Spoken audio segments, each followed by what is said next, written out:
ధనురాశి వారికి జూన్ నెల ఫలితాన్ని కనుక చూసినట్లయితే ఈ నెలంతా అధిక ధన వ్యయం కలిగే సూచనలు కనిపిస్తున్నాయి. శ్రమ ధన వ్యయంతో కార్యానుకూలత కలిగేటువంటి సంఘటనలు ఉన్నాయి. వినోద విలాసకరమైనటువంటి మీ కార్యక్రమాలకి ఆటంకాలు కూడాను సంభవించవచ్చు. బంధుమిత్రులతో మనస్పర్ధలు కూడా వచ్చే సూచనలు ఉన్నాయి. వృత్తి ఉద్యోగాలలో శ్రమతో కూడినటువంటి ఇబ్బందులు మీరు చవి చూడాల్సిన పరిస్థితి ఏర్పడుతుంది. కాబట్టి మీరు దైవ ధ్యానం చేసుకోండి, నవగ్రహ స్తోత్ర పఠనం చేసుకోండి, సూర్య భగవానికి ప్రతినిత్యం అర్ఘ్యప్రదానం ఇవ్వండి.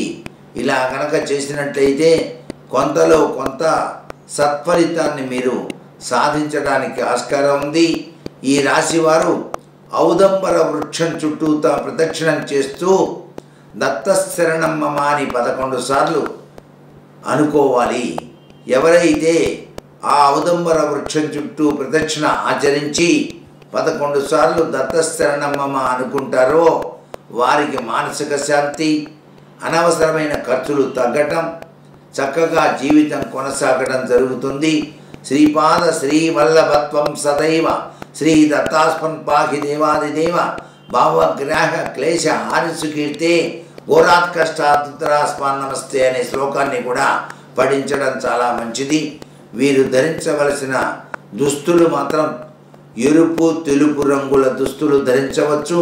వీరి యొక్క కలిసి వచ్చేటువంటి ప్రయాణ దిశ పడమర తూర్పు దిశలుగా చెప్పవలసి ఉన్నది.